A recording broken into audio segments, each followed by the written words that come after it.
Guys, খদ্দা পিকে বিস্তার রোডের কাছে এই ভাইরাল লস্যির দোকান থেকে যদি তোমরা এখনো অব্দি লস্যি না খেয়ে থাকো তাহলে তোমরা অনেক কিছুই মিস করে গেছো।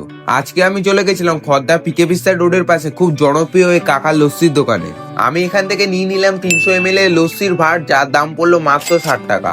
আর কাকা আমাদের সামনে খুব সুন্দরভাবে মাটির ভাঁড়ের মধ্যে ঠান্ডা ঠান্ডা দই দিয়ে তার উপর দিয়ে কাজু বাদাম, কিশমিশ আর খোয়া ক্ষীর উপর দিয়ে ছড়িয়ে কেশর দিয়ে আমাদের সামনে খুব সুন্দরভাবে রেডি করে দিল।